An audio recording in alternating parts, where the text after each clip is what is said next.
Hello everyone, welcome to another HEB virtual cooking class. I am your host, Scott. I'll be joining you. I'll be your personal concierge, guiding you through tonight's recipes and cooking stuff. And I say stuff because it's a lot of stuff we're going to do tonight. We got 4 recipes for you. Joining me as always, the timekeeper, my friend, my confidant, the general fact Google person that does everything, Charlotte Samuel. Charlotte, thanks for being here. Thanks for having me. Oh, and Food Watcher. You're also a Food Watcher and Timekeeper. Yes. Do we also play those I roles? love this title. I love this title. From now on, you shall enter all rooms and announce me as such. Thank you. Do we have a trumpet? I think Rob had a trumpet playing. We were supposed to cue that up when I said your thing. I don't know if that came across or not. Maybe you heard on YouTube or Facebook. If you're joining us on YouTube or Facebook, welcome. Those of you that signed up for the class, thank you so much for signing up. We're happy to have you here. Just know on Facebook you have the option to click on the items we're going to talk about and purchase those straight away. So as we're doing this, it's a great fact and a great thing to be able to have at your disposal. Again, thank you guys so much for watching. We're going to jump in. We got a lot of stuff to cover. It's everything Hatch. This class is all about our Hatch pepper celebration. So Hatch peppers, typically this time of year, the city of Hatch. We're going to talk about Hatch, strain of peppers, all that kind of stuff. Charlotte's got some great facts. Before we do that, we got to get moving. We got some stuff we got to cook. We're going to start off. I'm going to do a general overview of the recipes in just a minute, but we're going to get right into the action. We've got a confit chicken, and we got to roast some beets. So straight away, oven's at 300 degrees, and I got another oven at 350. We're going to roast some beets. We're going to get those working, and then we'll dive into all the other stuff because that's going to take some time. Now, those of you that are watching and you got your recipes early, you'll notice that, like, hey, this says 3 to 4 hours, so absolutely, if you got ahead, great, you can cook along with me. Otherwise, there's stuff we can do together right now. If you're going to cook with me, we can make, and it'll turn out great in this next hour. So right now, confit chicken. So what is confit? I think most people hear confit, and they think of usually duck confit. It sounds very fancy French. Confit, not confit or with feet. It's confit. So it means to cook in fat. So typically, if you were doing a duck confit, let's take the fancy duck confit. You would take the duck legs, you'd salt them, you'd brine them, you'd do whatever, and then when you went to cook them, you'd cook them in their own fat or some duck fat, low and slow for a really long time, so the meat just like falls apart, it's tender. So that's what we're gonna do. We're gonna make a chicken confit with melted Hatch peppers. So it starts with the Dutch oven. You can see here, there's no trickery here. There's no magic. This is just an empty pot. Rob, you can see from the overhead view, there's nothing here. There's no, I'm gonna reveal, no reveal. It's all happening in real time. I'm gonna grab my mise en place. So I have some chicken thighs, I have some shallots, I have some garlic, I have, of course, our Hatch peppers. We're gonna put this whole thing together. I'm gonna scoot this over. Oh, look, you can still see it. There we go. All right, the chicken first. So chicken's gonna go in here. I'm gonna grab a pair of gloves. These are chicken thighs. I'm gonna touch the chicken, then I'm gonna grab some gloves because that's what makes the best sense. I love chicken thighs. I love chicken thighs. I'm gonna dunk my hand in sanitizer real fast. Wait for it.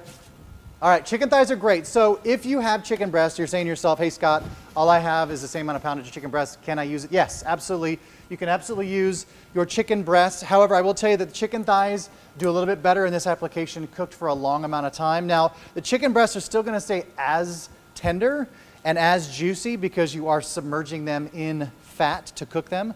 The fat we're gonna use tonight is olive oil. If you wanna use vegetable oil, if you don't wanna use olive oil, you can use whatever oil you want. I like olive oil in this application, and I'll show you the olive oil I really like. To this, seasoning the chicken, salt, pepper. Because we are confiting the chicken, and you're not gonna get that, I think most people think of chicken thighs on the grill, nice char, good flavor. Well, we're gonna add a little bit of that flavor thanks to our, this is where you can click on the Facebook, like right here, and you'll click to it. It's the Southside Market smoked black pepper, really, really good. So this is what we're gonna add to the chicken along with our kosher salt, real simple, but it's gonna add an extra layer of that kind of cooked outside kind of, thing going on. So we're gonna do to this, I've got our chicken breast, I'm gonna season liberally, and I'm gonna say my liberal, if you ever watched this program before, I'm a generous salter. I feel like at every stage of the cooking, we have to season, right, Charlotte? Absolutely, we're layering in that flavor. Layer in, we want to make sure we get them good, all the nooks and crannies, because these are just going to sit here in the oil and cook using this kosher salt. You have sea salt's fine. I like kosher. It's a little cleaner flavor to it. Make sure I get every single one of these guys. Now, those of you that are cooking along with us and you started this already, wait, you congratulations. missed a spot. Did I? Oh, don't worry. I'll get him later. All right, a little bit of our oak smoked black pepper. So again, I just want this to kind of coat and give this good smoky flavor. If you've never tried this, it's actually really fantastic. It's got a lot of really good, Charlotte, you've used this before, right? Yes. It gives the flavor and taste of having it grilled outside and that little kiss, that oak smoke. All right, that should be enough. There we go. I live in an apartment and I don't have penthouse high rise? Yep, that's it. Pool up top? Yep. The big third, I mean, Yep, I know, penthouse, I've never been invited, but I've Yep. heard you talk about this palace. But I don't have a grill. I don't have an outdoor grill. And so sometimes I go to my friends' houses and use it, but I use that pepper all the time to give me that flavor profile. So if you were to use that same pepper like you're talking about and you were to use like a smoked salt to go with it, yep. You'd even get more of that flavor. You can cook that inside and just kind of, again, fake the fact that you're actually using smoked or that extra grilled flavor. So hatch pepper. So I'm going to use a dark green and a light green. Now it just so happened to be, and Charlotte, you may know this because you've got the facts open. Hatch peppers. We could talk a little bit about hatch peppers.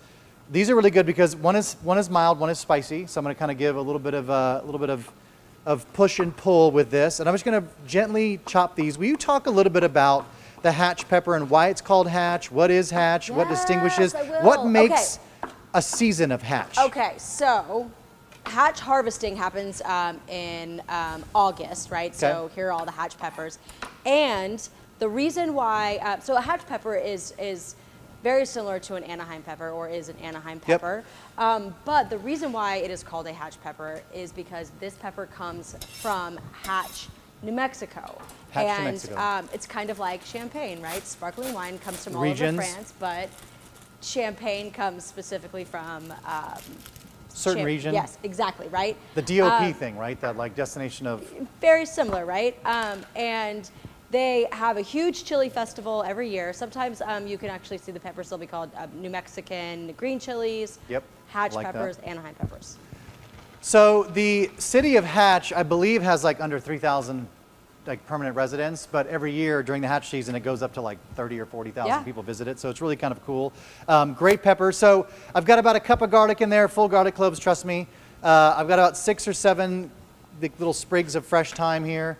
Again, this is all just layering that flavor. Beautiful. Now, shallots. For a long time, I missed my buddy, the shallot. He was out of stock pretty much everywhere. I saw them today, they were back in stock, so I grabbed a bunch of shallots. If you can't find a shallot at your local store, don't worry. Use the exact same quantity of red onion and just slice it really thin. So I'm just gonna kind of, so you're gonna end up eating this, it's gonna kind of melt into everything. So the garlic cloves being whole, they're gonna confit, they're kind of brown, they're gonna get real sweet, and they're gonna be nice and nutty, and it's gonna create a lot of great flavor in the base of the oil as well as the chicken. So that's my shallots are gonna go in here. So it's kind of, everything's pretty rustic, right? It's all just kind of getting chopped and going in here. I'm gonna kind of move it around just a little bit. Going in here. So you use the word melted hatch peppers. So confit of chicken and melted hatch peppers. So low and slow, you cook everything low together, and then the peppers just almost fall apart. They do. And they disintegrate into that beautiful poaching liquid, braising liquid. And you're gonna see it when I pull the one that's done out of the oven. It's like everything has just caramelized. The garlic is soft, it's a little brown, it's delicious. So here we go, Rob. Top cam, you can see everything is, it's all there, all the components. We're just gonna cover this with enough oil. It doesn't have to be necessarily a quart of oil. It's just enough oil to submerge mostly the chicken. And as it kind of cooks, everything's gonna kind of, the oil will puff up a little bit. It'll kind of coat and cover. You want it just to barely cover or just come up to the top of whatever you're doing.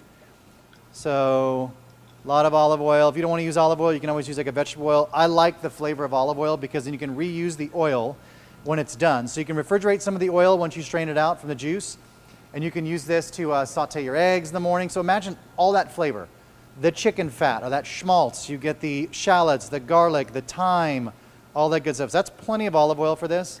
That's plenty. You can see my shallots a little out, that's okay. I'm gonna do one more pinch of salt just because it's me and it's good luck. Lid goes on, that goes into the oven. 300 degrees Fahrenheit, right in, just like that. I'm gonna leave it alone, that's going. Now the beets, we gotta roast the beets. I'm gonna tell you, I'm very, very, very excited about what's gonna happen with the beets because what goes along with every beet dish that I do happens to be burrata. Why? Because I feel like You know, we talked about desert island foods and what you would do on a desert island. Beets and burrata, I would say burrata specifically, it was on my top 10 things I would have if I had cold refrigeration on said island, and I was able to grow, if the vegetation was ample enough for me to grow, or the soil was ample enough to grow things like beets, and I could make my own beets and burrata. That's what I would do. It's in a perfect, if it's a desert island scenario, we got to do it right. So Beets. really quickly, Tom, because we have a great question about hatch peppers and the color, and which one denotes a spicier pepper? So I don't know if it's as factual, but I think the darker the pepper, the hotter it is. That's kind of how we have them, but there's some that are different. I mean, like the mild hatch pepper, sometimes you can get a mild hatch pepper that's really hot. I think it really depends. I don't know if there's any like telltale mark that like, hey, every dark green hatch pepper is 100% spicy, every light green is not. Because I think in nature, not all things are, typically equal. Compost these guys, you can save those guys. Or if you want to, I love beet greens, beet green tops. You can make a pesto out of beet greens. Now you're going to be asking yourself, Scott, why are you using a disposable tray? Great question. So I love to roast beets. I do it quite often, and I will go to the aisle at H-E-B where they have these little disposable pans, simply because I could bake this in like a Pyrex style dish or one of our borosilicate dishes that's oven safe. But then you have all that beets, especially red beets, they color, they run, they stain. And rather than having to do extra dishes, I just toss this whole thing in the trash when I'm done, once everything is roasted. So I'm gonna add a little bit of oil to the beets here. You don't need to do anything really fancy. Again, these are gonna get peeled, so when I add a little bit of seasoning, it's just kind of a moderate amount, just to kind of pull out some of that moisture, because again, these are gonna get wiped down once we're done. A little foil. You know what I love about this foil the most, our H-E-B Texas stuff, is this little guy right here. And then the lady with the turkey. It's like very nostalgic, 1950s. Need this aluminum foil. I think that's on purpose. All right, a little foil over the top. Into the oven. If you've got your oven preheated like I do, 350 for about an hour, or, because no beet is the same, until they're nice and tender. So tender means like with a fork or a knife, you could poke into like a baked potato and just kind of, it'll go in and out very easily, and it's nice and tender. That's all you need. Then you pull it out, let it rest, wipe them with a cloth, and they're ready to go. All right. Let's get the recipes. We did a lot so far, fast. We're moving fast. The confit chicken, the roasted beets. So the roasted beets and the burrata.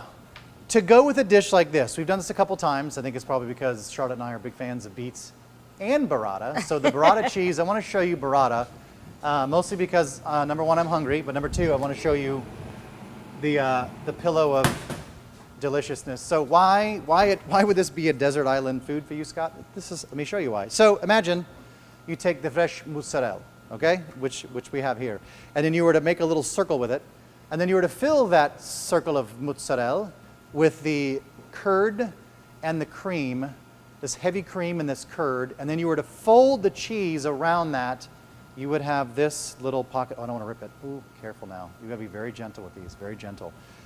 You can see like just how squishy, but look. Come on. So why would you not want that over your beets and burrata as you're doing your just this beautiful creamy cheese? So to go along with this, I'm going to save it, I'm moving aside. To go along with that, we need a good dressing that will stand up to like everything that's the beets, but also we have that great fatty creamy cheese. So we want a little bit of spice, and because we're doing the hatch celebration, we're going to make a chili and macadamia vinaigrette. Now, this is the one recipe that doesn't call for a hatch pepper. We're going to use its cousin, the jalapeno, or second brother, or step parent, or whatever you want to call it from the peppers. But the jalapeno peppers we're going to use. So in order to make that, it's a relative. It's in the family. It's all in the family, right? The pepper family. So if you don't like spice, if you're cooking for the kids, and you go, hey, you know what? I want to omit this. I would say you can either go to like a poblano pepper, or just scrape the seeds out of the jalapeno, and that way you get a little bit of spice, but you don't get that overwhelming like. But it just gives it good back heat. What else goes into this is going to be macadamia nuts. So why macadamia nuts? It's not a pesto. It's actually a really smooth dressing. It's an emulsified dressing. The macadamia nuts are going to give it a nuttiness that go really, really well with the beets and with the burrata. So you have this spice, you have the nuttiness, we got a little bit of sweetness. We're using some white balsamic vinegar, some orange juice. Everything plays really, really well. It all gets done together with the burrata. But again, the star of the show is this pillowy mozzarella filled with this creamy. It's so good. I mean, if you've never tried it, it's like, It's very similar to like that beautiful, like a poached egg or a fried egg sunny side up, and you cut that It's beautiful. the poached egg of the cheese world. Yeah. It's really good. I'm Cut gonna. that, You can't. and all that good stuff comes out. So good. You got to try it. At one point, you got to try it. And then we're going to make a really, really simple homemade hot pepper giardiniera. So as we're looking forward here, and obviously school has started for most folks in Texas. We have football season starting. It's a great time to start building some snack ideas. Giardiniera is fantastic. Charlotte had some great. I had a guess of where I thought giardiniera. I knew it was Italian, but I didn't know where exactly it originated from. And so I made a guess about. It had to do with Al Capone, and I was way off, but anyway, I had my own kind of story built of where I think giardiniera came from. But it's a really simple pickle, and the liquid we're going to use is really easy, a really simple brine to make. Peppercorns, vinegar, water, salt, sugar, and then we're going to add some hatch peppers, some broccoli, cauliflower, some carrots. The great thing about giardiniera is anything goes. It's like literally pack a jar, anything goes. I'm going to use a couple of these bad boys right here. These are my ball jars. So when you walk into your typical H-E-B, there's different sizes, different kinds of ball jars. So I'm going to show you the giardiniera I made last night, as well as giardiniera I made 6 weeks ago. A real quick note on the giardiniera. We are not going to make this a shelf-stable giardiniera. We're going to make it a refrigerator-safe giardiniera. So if you are a jellier or a jammer or a canner or pickler, that you like to put everything in a giant... Did I hit everything? Did I hit all the things you could do with the jars? If you bring out that big pot like once a year and you jam, I love it. If you want to make this shelf stable, you can follow your process for doing that and lower these. You got to sanitize the jars. Always make sure they're sanitized, whether you're going cold or if you want them shelf stable. Sanitize them, and then you drop them in that boiling liquid. You boil them for however long. Your sheet tells you to boil things to make sure they're all pasteurized. I don't want to do that with this because I want the integrity of the vegetable to be there. I want them to be crispy. I want them to still be have a little bit of flavor to them, and not have them be like just a waterlogged kind of like, you know, like piece of broccoli that when you bite into it, it just kind of goes.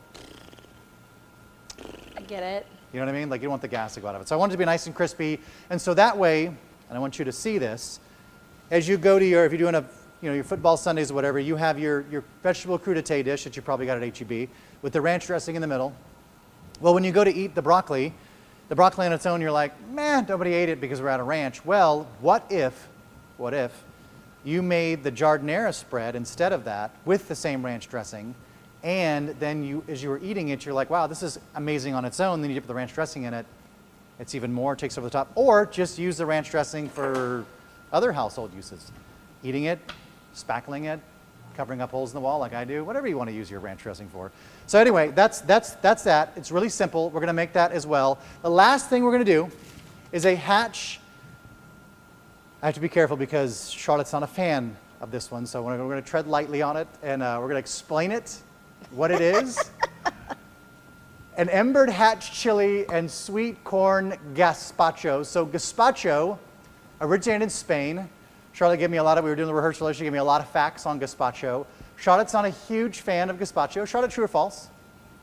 Not True. A big fan of gazpacho? True, not a big fan. However, if you're like gross, like Charlotte, ew, cold soup, gross. Hey, I want to say, even if you don't like gazpacho, I want you to reimagine this a different way, using this a different way. So you'll take the same gazpacho recipe, and you can puree all of it, and turn it into a Bloody Mary mix. What? That's one way you can do it, right? You can turn that into a Bloody Mary mix. Traditionally speaking, if we were in Spain, gazpacho, yes, a vegetable smoothie, would be consumed in a glass, not in a bowl. I wish. So technically speaking, it is with a little bit of vodka, a cocktail. You're not wrong, and it's but also a meal. Earlier, Charlotte said, I don't like it because it tastes like you're drinking salsa, and I said it's not, but then she was doing some fact-finding, and I wish there was a reality TV show that would have captured the moment where I thought she was going to pop my bubble 10,000 feet above the earth and watch me fall, and she was like, no, it's classified as a salsa. No way. Is it the Norwegian word for salsa? No, it is not. It originated in Spain. It's really, really good. It takes sweet corn. We're going to roast it. Now, the recipe calls for you to actually fire up your broiler, put your corn, if you're using frozen corn, in your hatch pepper, all chopped up, throw it in the broiler, get it nice and charred. But since we have access to a gas stove, I'm going to show you a fun trick of taking your actual corn, the cob, not your frozen corn, and throwing it actually on the actual flame itself and get it nice and blistered and roasted. I don't have a really cool gas grill at my house. I have an old 1965 coil stove that's falling apart, and that's okay. I can cook plenty of great stuff on that. But when in Rome, we're going to take advantage of this. So let's get started. The chicken is going. If your chicken's going and your beets are going, you're right on time. All right, we're going to jump into the Giardiniera. So it starts. We're going to jump over to our camera. There's no grill tonight. It feels weird. There's no, usually, so we don't have a grill when we cam. stand here, there's a tremendous amount of heat that's hitting us that you don't see. And there's tremendous sweat that we're trying to hide as everything is heated up, and it's not. It's actually very cool over here right now, which I'm very grateful for. In this container right here, so if you were to make a pickle or the Giardiniera with 100% vinegar, just imagine soaking a piece of broccoli in 100% vinegar and then taking a bite of it, and then the face you would make, you would feel like your cheeks would try to go up into your brain. It'd be like it's really, really tight. So we want to make sure that when we make a pickling liquid, we use equal amounts of the vinegar and water. Reason being is because it'll still be plenty acidic, but we don't want it to be something where you have one and you're like, I'm done, I can't do anymore. We want it to be enough where you can eat them and feel like it's got great pickle flavor, but it's not something where it's like, oh my God, I need 17 Prilosec. All right, so it's gonna go in here, and we're gonna melt this over the sugar and salt mixture in this mixture right here. Dun, dun, dun. I got peppercorns, I got sugar, I got salt. So as if you've seen this program before, I'm more of a salty guy than a sweet guy, although sweets have their place in my heart. In cooking, I feel like when I do pickles, I usually do typically like a 4 to 2 ratio. So it'll be 4 tablespoons of salt, 2 tablespoons of sugar.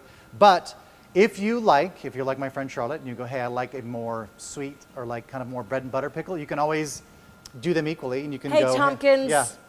I want to see a better shot of that pot. Can you move it over? Yep. Move it all the way over. Keep going. Oh, I was on the far one. There we go. That's it. I wanted to see that. I'm sorry to interrupt. That's called technical magic.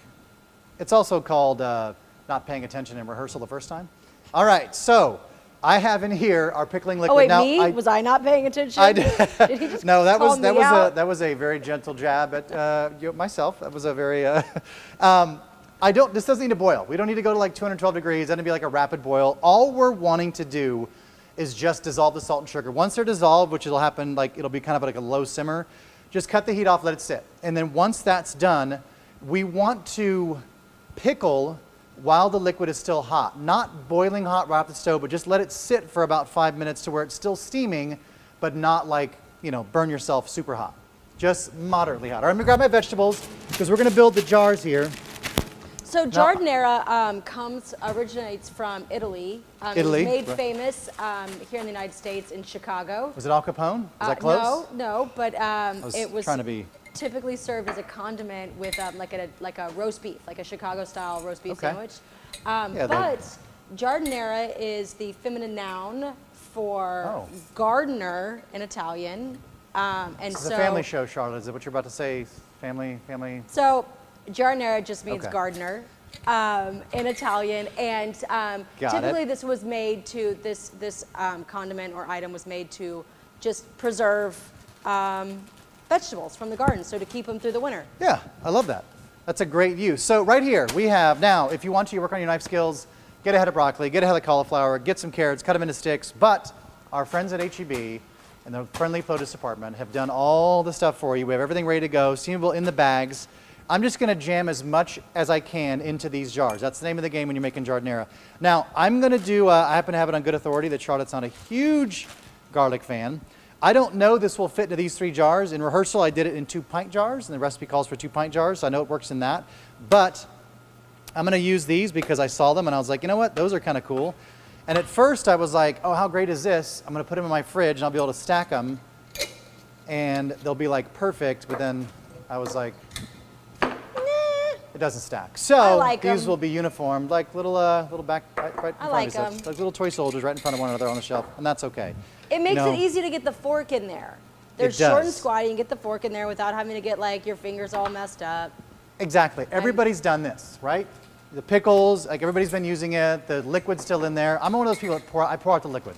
I use the liquid for something else. I like the pickles to be, I don't want them in liquid. I don't want to sit there, dig around the juice and all that stuff. So this is, everybody's done this, like where you're trying to get that last thing and you're fighting for it. Well, this one, small, no, you don't. No, I just pour it.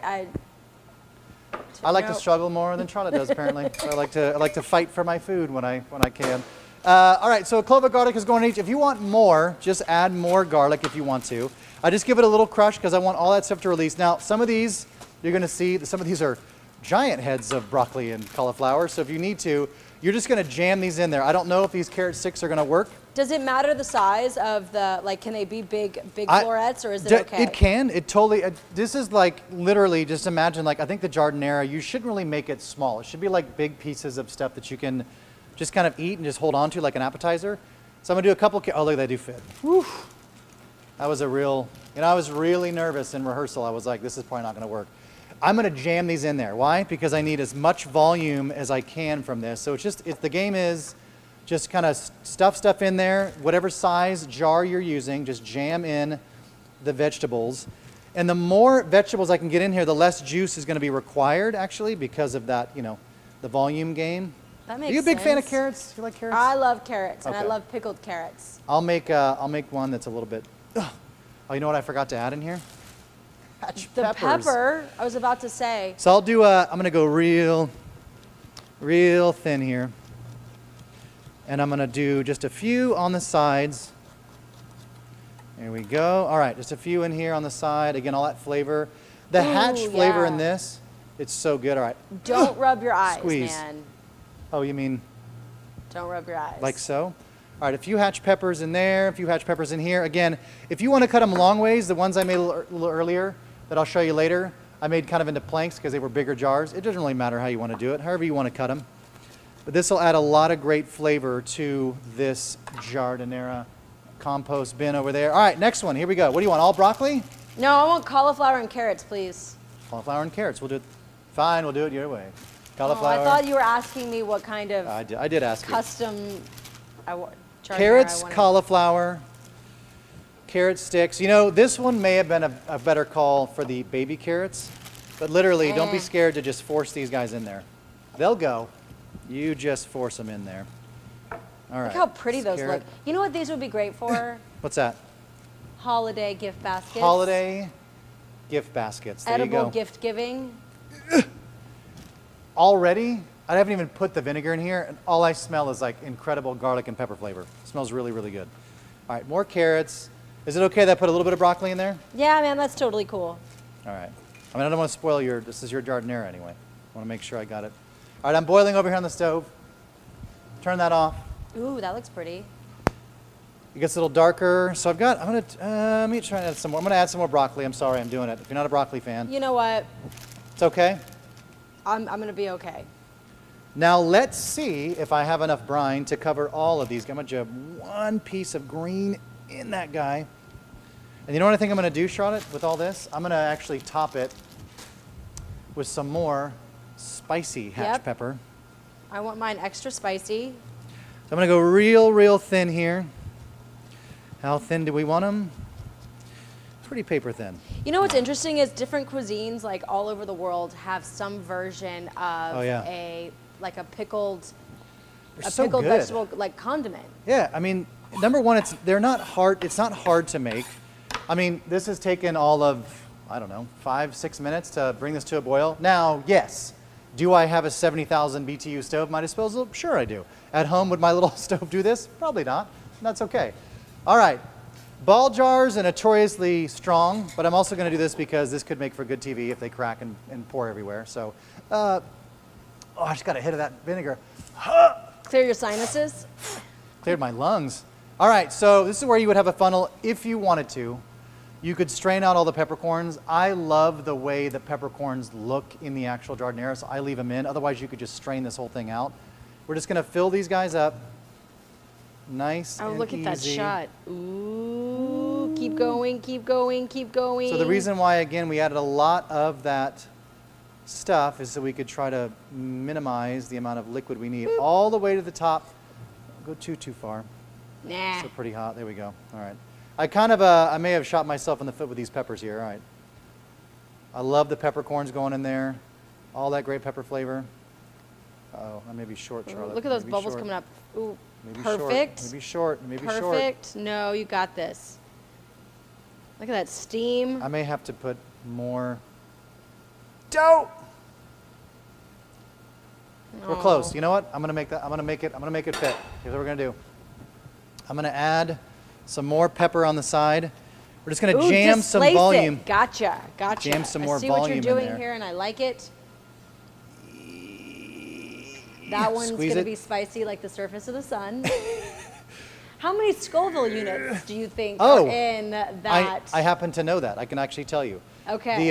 The Scoville, you know, I would have made it, Charlotte, had I not have spilled most of it over here on the side. So that's a note for next time. You know what, though? Maybe use a funnel. We live, we learn. You could have poured it back into your measuring cup. It has I could have taken a straw and done like one of these and try to, no, not like that? a pipette. Should I get you a? Or just wring the paper towel All right. out into the. This is the trick. You ready for this?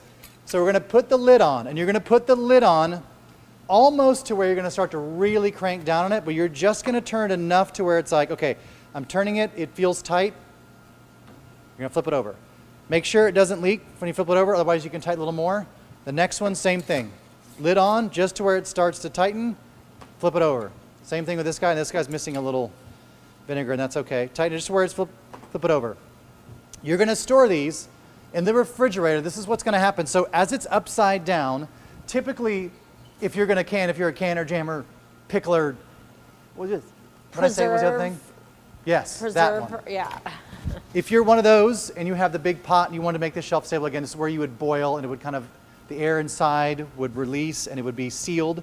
Well, same thing, we're gonna put these in the fridge, and as the hot liquid cools, it's gonna kind of force the rest of the air out while they're upside down, and then after about a couple hours, once you can feel it and it feels cool or cool to touch, you can flip it over and you can either push the little button down or it will already be sealed for you. If it doesn't seal, don't worry. It's still good in the fridge for at least a few weeks, and once you open it, eat it within a couple weeks and you're good to go, just like a regular pickle. All right, so these are gonna go in there. So if you notice they're leaking, you can just tighten it a little bit more.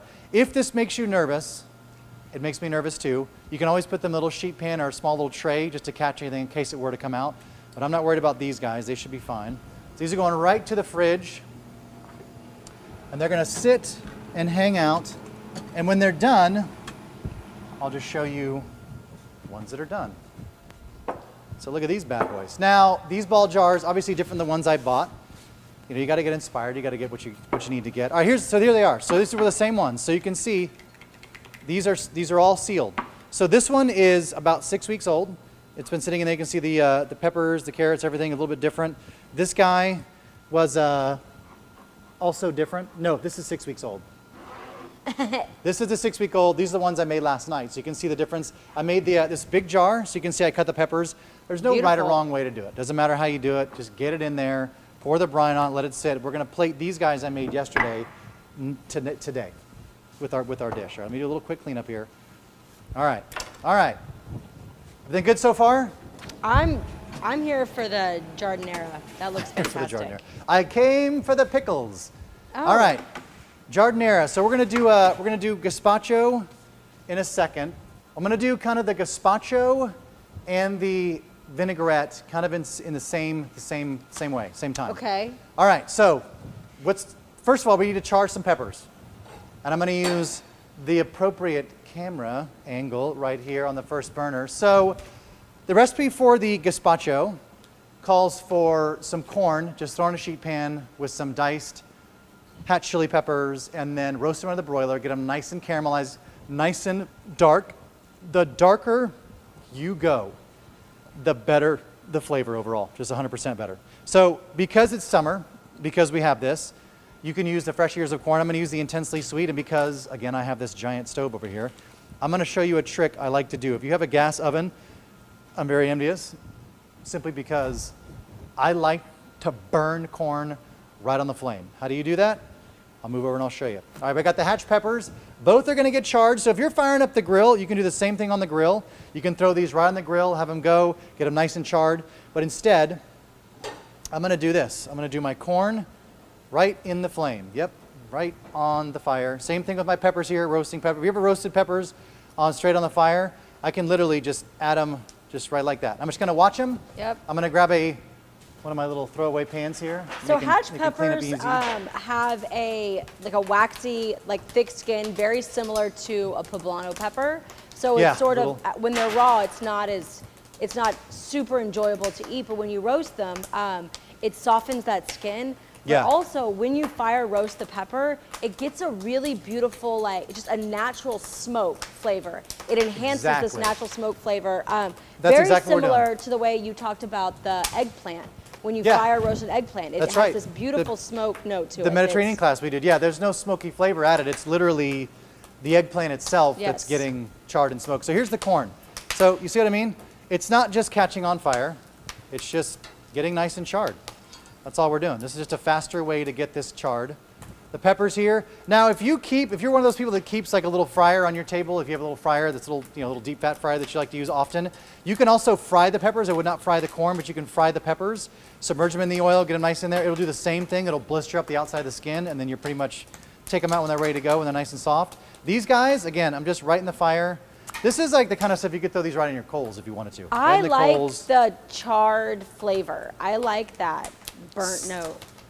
Sometimes cooking corn on a grill takes longer to get that burned kind of charred flavor, and so throwing it right on a flame like this, it gets there quick. And you get that really nice like charred kind of, not popcorn, sounds weird to say popcorn, but it is kind of that, you get that little charred, that charred extra note. Again, this guy is about 70,000 BTUs. Cooks a little quicker here. You can see by my charred peppers. Those are gonna get charred. All right, well the corn's gonna pop for a second. All right, I'm gonna bring my blender up here. We talked about vinaigrettes before. I'm a huge, huge fan of number one, going big and using no safety net, which is why we're not gonna use a top to my blender. Why? Because we're all about making good TV, as you can see down the side of the blender when Rob sets up the camera like this.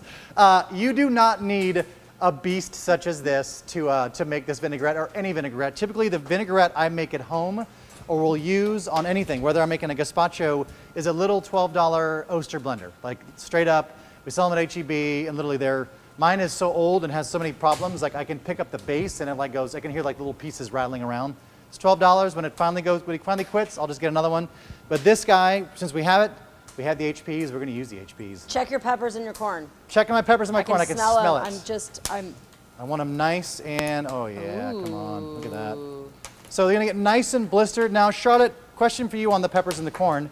Do you prefer your peppers to have the skin in the actual dish? Okay. Yes. Do you like that? I am too. I'm a big fan of that. I think that adds a lot of flavor, adding that little smoky char, just like you said. I've seen people like to get the skin off or whatever, they'll rinse it. They'll rinse that off under water, and I'm like, never do that. You're rinsing away all that beautiful flavor that we just. You don't want to have, all right, pepper, that one's done. This guy, a little more. So you can see how nice and dark these guys are. I mean, look at that. So I've got a couple spots where they're not quite soft, so I'm just gonna kind of move them around as you need to. But that bitter note from the charring does really well with the spicy. Yes. With the spice from the. Yep, absolutely. They pair all right, well those together. are gonna go. This is going. I'm getting that pepper burn in my eyes, which is always good, always good. All right, so the vinaigrette. It's gonna start with 1/4 cup of orange juice, 1/4 cup of white balsamic vinegar. So white balsamic vinegar is probably one of my favorite vinegars to use, simply because darker balsamic vinegars, I would say, have a little more, it's weird, but it's like a caramel note, kind of more of a caramel note, whereas the white balsamic vinegar has more of a cream note. Sounds crazy. I know it doesn't make any sense physiologically, but it does feel like this has a little more of a cream note. It's a little softer. I'm not gonna say it's sweeter because there's a lot of balsamic vinaigrettes. Obviously, as balsamic vinaigrettes age, they keep going from big jars to little to little to little to little, and eventually they end up being like $100 you can buy at a store where it's like syrup and they're super sweet and sugary. Well, not all, white balsamic vinegar doesn't necessarily do that, but it has a really nice subtle sweetness that goes great with spicy food. So if you're ever looking for, all right, these guys are done. That was pretty fast, right? Made pretty fast work of that. All right, those are gonna hang out for a second. I'm gonna let them steam.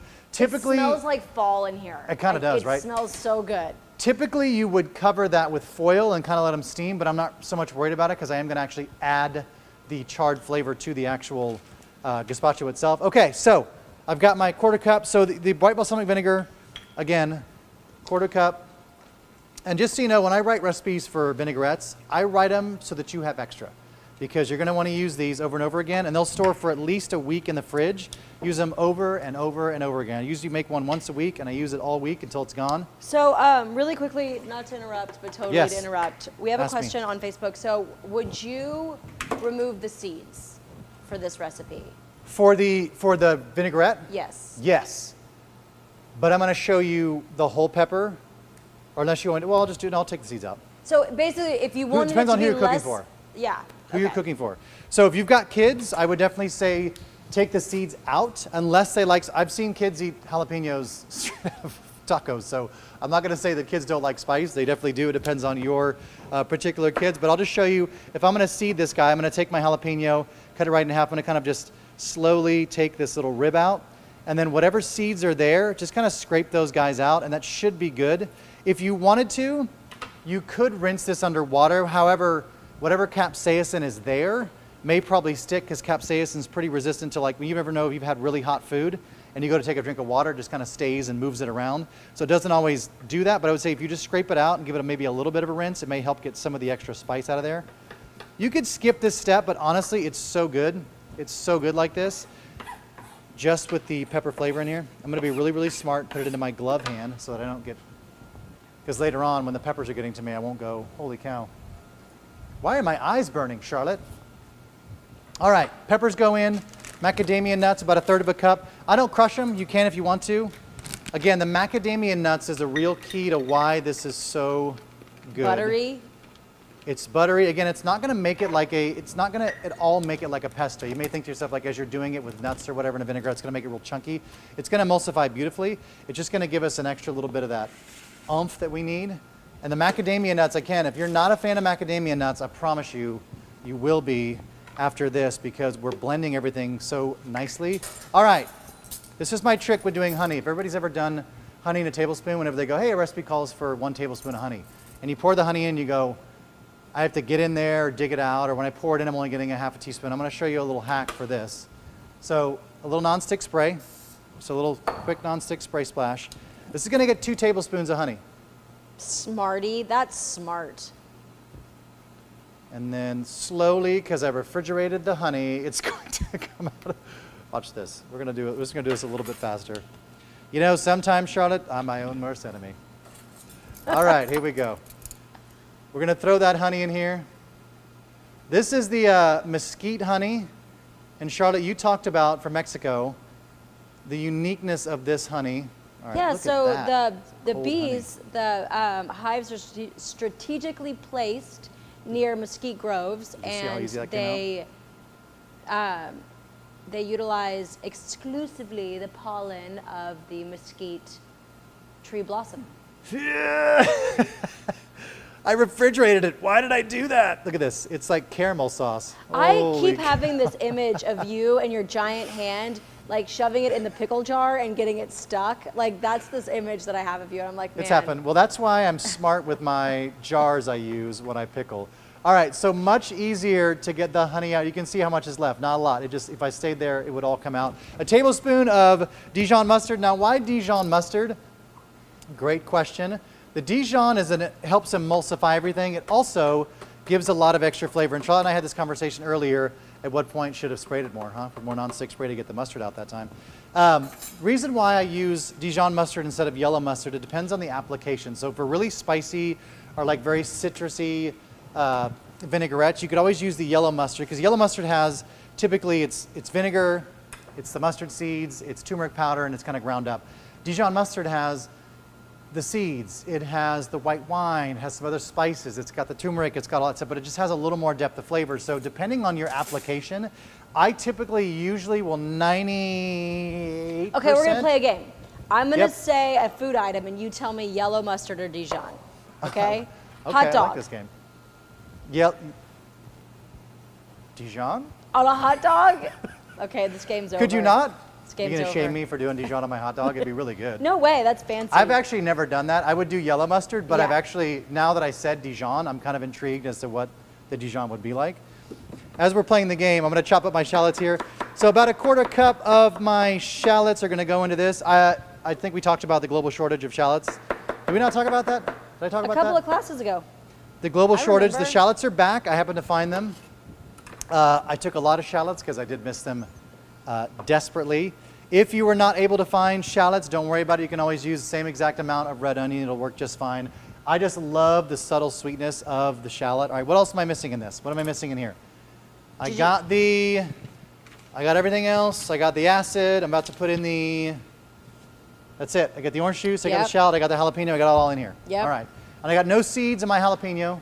This is a safe one. I was going to put the lid on, but see what happened? I was going to put the lid on. I was like, I told everybody I wouldn't, so. No, you can't. That's on me. Here we go. All right. I'm just going to add my oil here. I'm going to use this olive oil. You can use grapeseed oil if you want to, but I like this one. We're going to go real slow. You know what? Nope. We're just going to go. Here's what Oh we're my gonna do. gosh, you're dangerous. Up, up. I leaned back, y'all. This is all I'm live. 18 feet away and I leaned back. All right. About 1.25 cups of oil, which is about what I have in here. Come on. That just makes for good TV. We do it straight up like that.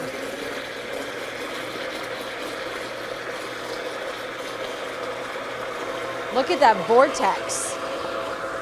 I'm going to just do a touch more.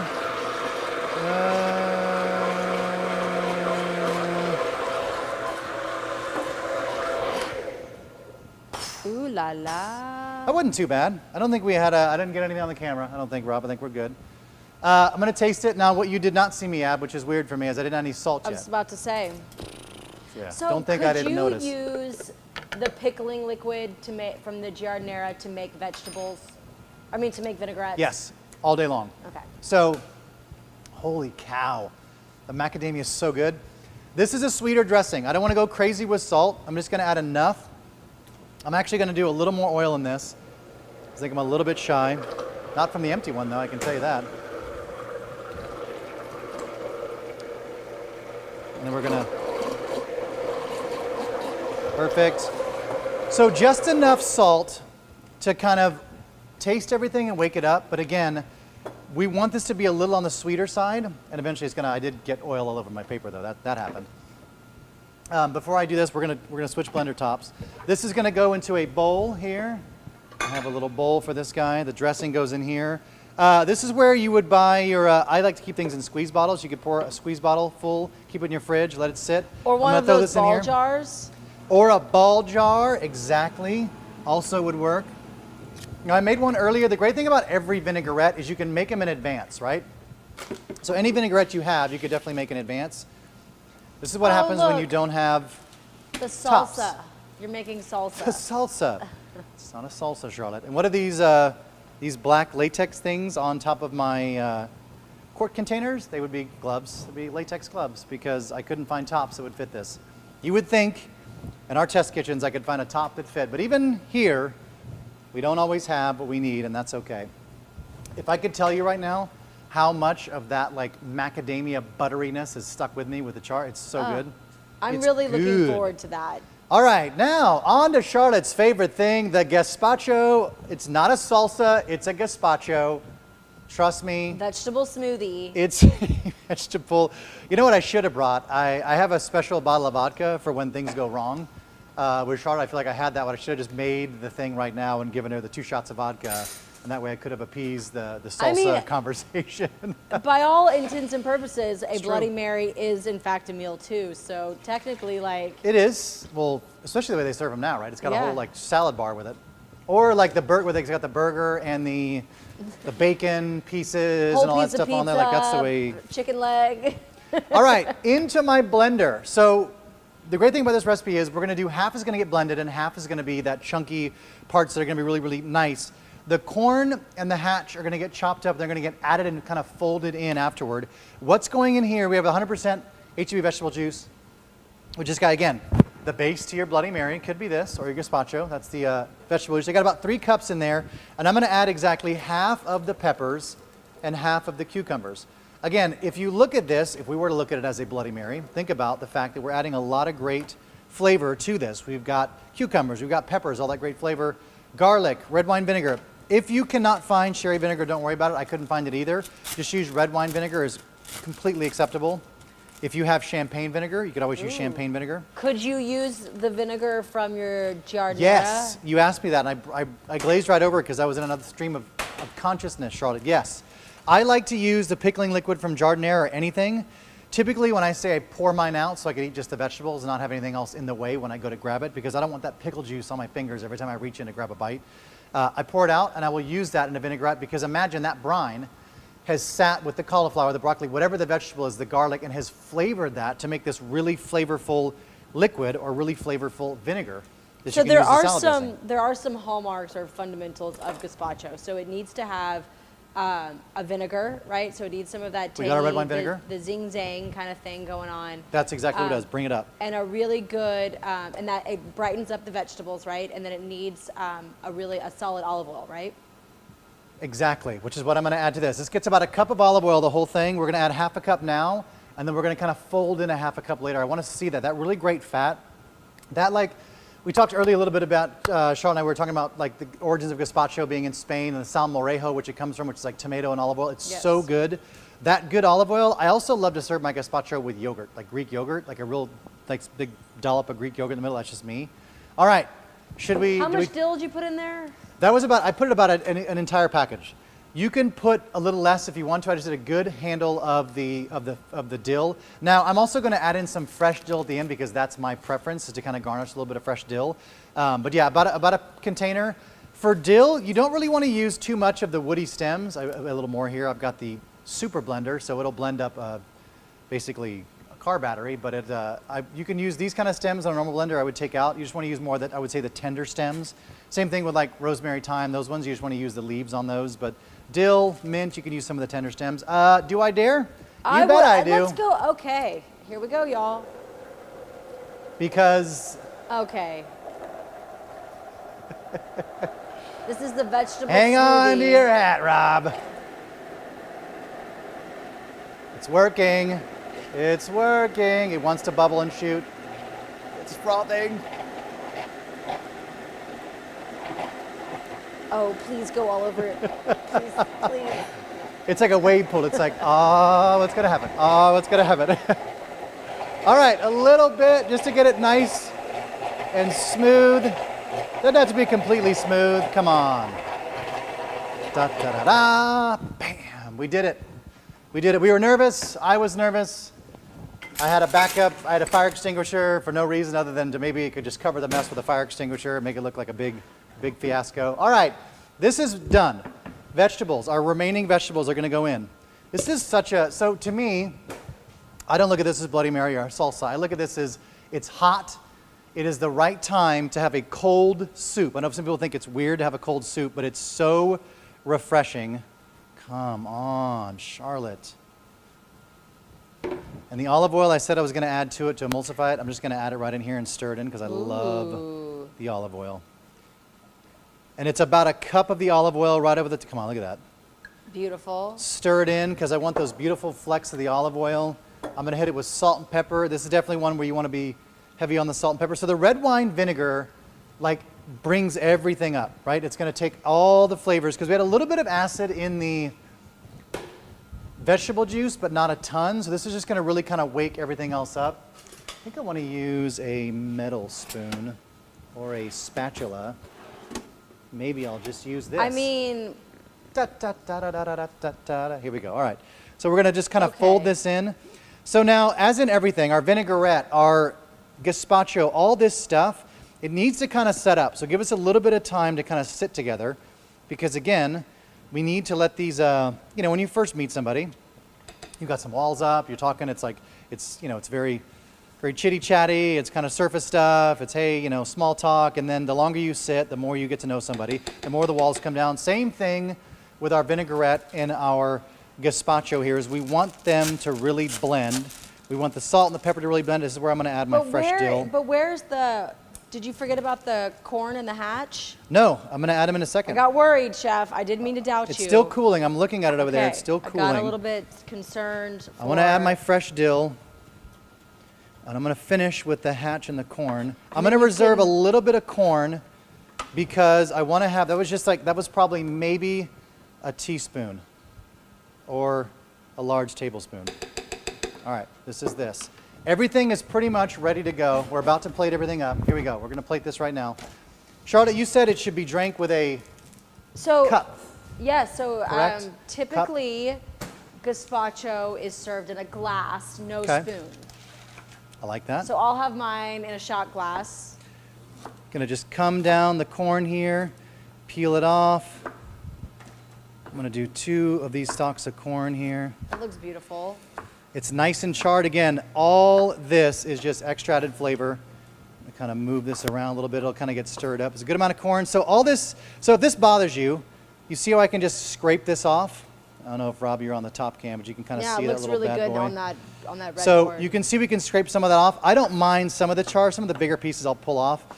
But so we're just going to do, I'll do 2 of these bad boys, and I'll just kind of, Just a rough again, chop. just a rough chop, really chunky. I kind of like that a little. I'm not going to scrape all of it off, just a little bit. I'm just going to do just whatever comes off in that initial scrape. Everything else we'll throw in our Gazpacho here. I can smell the chicken. I know my chicken's done. If you made the chicken at home, I hope you realize it is probably ready to go. I hope it's ready to go. This all goes in. So this just becomes this giant summer like bowl of vegetables. Put this guy over here on the side. And you wanted yours in a cup, correct? Typically, we'd serve it in a bowl. I would serve it like so. Look at this. Look at all those little, But if see we all that were little in corn? Spain, they would serve it to you in. If we were in Spain, they may serve it to you in one of those guys. Exactly, one of these. But So Charlotte, because it's you, what? I got you a wine glass. I don't want you to feel like, I'm not taking into account the way, as you're thinking about it. We do He it like really this. does. For all the abuse he puts I up try- with, he really does care about me. For all, it is true. I do a spread. You know what I'm going to use? I'm going to use the giant one, and we're going to see how this goes. Okay. But this is why we're close. It's about, and that's what you call pretty plating, folks. Perfect. Just That's like that. gorgeous. All right, how I'd want you to serve it. All right, that was just for you. Thank This you. is how I would have you serve it right here. The gazpacho, straight in there like that. Look at all those beautiful vegetables, all that. You could crunch up some of those hatch tortilla chips or put Crunch some, up the hashed tortilla chips or do a little bit of this a little guy more right corn. here. Just gonna finish a little bit of corn. Ooh. A little bit of that corn on top there. I needed yogurt. I could do a little splash of yogurt in there. Very nice. Here's yours. The Giardiniera. Did not forget about the Giardiniera. We need to do our Giardiniera. What does that look like? Once it's been pickled, I already moved him over there, didn't I? I'd set myself up for success, and if I just listen to myself. All right, so this has been sealed, so watch this. Ooh, did y'all hear that? It's a little I heard it. pop. And again, I did not have to pull out my big jellier thingamabob. I just flipped it over. Some of these guys in here. See, I'm doing it. See, it's going to get to a point where it's a smaller lid. You see? I tried to avoid it, and now I've got to go back in. Y'all, in my mind, my he has his banana giant fingers. hand stuck in that jar, and he's trying to get it off, and it's hilarious. And I'm doing the class and waving the bottle around. And another thing, you can, all right, here we go. I got my cauliflower at the bottom. I've got these big pieces of hatch pepper. So I put those big guys in there. But you can see, like, it got a little bit of color, right? So Yeah. we cooked it a little bit just using the heat from the actual pan. Your little Giardiniera, the gazpacho, the beet salad. First, before I do that, before I do the beet salad, I have to show you the chicken. You ready for this? Do you need Where's some my towels? good, You I need got my good them? hot pad. This is it, folks, right here. The confit. Where'd my good hot pad go? I put it somewhere. My hot pad somewhere. Here it is. This calls for this guy, Oh, there it is. the big one. All right. Again, Dutch oven, right on top. Are you ready? Drum roll, please. So, what you have, all of that stuff, right? Slow cooked, good amount of time. Look at the garlic. Like, look at some of these garlic cloves. Look Like, at look at it's how like, it's like butter. It just falls apart. They're sweet. They're delicious. Look at this, the chicken. So, what do you serve this over? Look at how tender this is. You just watch. It just pulls, just falls apart. This is great over rice. One of my favorite things to do with this dish is serve it on a tortilla and call it a taco, because this chicken is so good with all these flavors that have sat together. It's dynamite. All right, this is this. Onto our plate it goes, nice and hot. Or mashed potatoes. This could also be mashed potatoes. But look at the chicken. It's just literally so what do you do with falling all that apart. oil? So I like to at least reserve about a cup of it. Reserve about a cup, refrigerate it. It'll kind of solidify because you got a lot of that chicken fat in there. Ooh, yeah. And then I use that to either make eggs in the morning or like use that oil. You can use it for anything, sauteing other chicken, but all that great. Look at this. Come on, man. Just falling apart, tender. I'm so hungry. That looks so good. So yummy. All the shallots, all that stuff, just remove the thyme. Put those back in there. Come on. Confit of chicken. So buttery and so good. All right, beets, here we go. I want to see those beets. With a little negative space plating. How about that? How about a little negative space? You want to do that? This is your show, friend. I'm just here to support you. I like plating that talks and uses, this is hot, hot, hot. There we go. All right. My beets are roasted. I peeled them. They're really, really easy. Here we go. Stick with me. I've got a little burrata. I'm just going to open this guy up like so. Nancy, I agree with you. Everything does look delicious. It looks good? Yeah. All right, good. All right. I'm going to get a quick cutting board. So many things I have. I have so many things. All right. Here we go, Nancy. A couple of beets, and use your gloves for this. I almost forgot. You don't want to get the red stuff all over your hands. Well, you can, but it just stains Are everything. people out there making beets? I want to know. How's everybody's beets coming out? How are the beets looking? I'll use my other hand. That's what happens when you try to put on a nitrile glove with, you know what? We'll make that work. This is I'll so make it work. satisfying for me right now, watching this.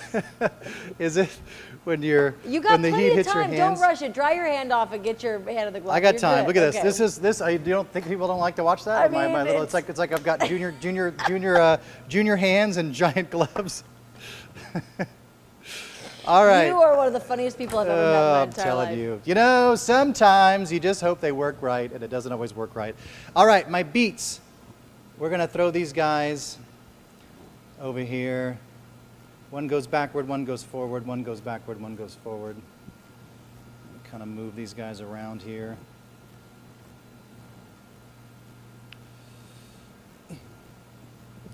The second piece of burrata that I already opened. Oh. So we're going to kind of, because in my world, you can't have too much burrata, and you also need a nut for this. So the nut I'm going to use is my honey toasted pecans. Now I went ahead and took a knife to the back of this, and I just kind of pulverized it, because it's really good to have a little bit of nuts on your beets here. Ooh, that And the looks dressing. good. Wait for the dressing. So a nice little plate of beets, build it up. You found a lid for that one. I did. I found this one way earlier. Then all of a sudden they disappeared. Ooh. So. and I then- really like the burrata to beet ratio. I feel like it's... You got to have this is a good ratio that you need to have. So here we go. You stuck it out. Those of you that stuck with me, you're the best. A little beets, a little burrata, a really simple chicken dish that takes no time at all. Now, if you wanted to, you could always cook it lower and slower. You throw it in a crock pot, same exact thing, put it on low, let it go. By the time you get home, your house will smell ridiculously good. Super simple. Take advantage, guys. This is the last of it. Last week of the Hatch celebration. Get in store. There's all kinds of great Hatch products. Hatch popcorn, Hatch chips, Hatch turkey bacon, Hatch regular bacon. There's all kinds of great stuff. Take advantage of it. It goes through next Tuesday. So take advantage of all the great stuff you can only find during Hatch season. And always, Charlotte, thanks for being here. Thanks for no hanging problem. with me. Guys, those of you watching on Facebook and YouTube, thank you so much. For more great episodes of this and other things, our Celebrity Chef friends, all the great things we've done, our wine classes, our produce and floral classes. You can always go to youtube.com/HEB, check it out. To sign up for future classes, you can always go to HEB.com/classes and check out what's coming next week. What is coming next week? Well, I'll tell you. We're doing a vegan class. It's all about vegan. If you're trying to just learn a little more about it, want to make it more approachable, it's 100% approachable, 100% easy, and you can totally do it all by yourself. Really simple. Just join us next week. Otherwise, anything else? Yes, you can buy Hatch already roasted, and you can chop them up and keep them in your freezer. Keep them in your freezer. They will keep for a good long time. Keep right in the middle of winter when you want to pull them out, and remember a little bit of the summertime. That's it. Guys, thank you so much. God bless. We will see you next time. See you later.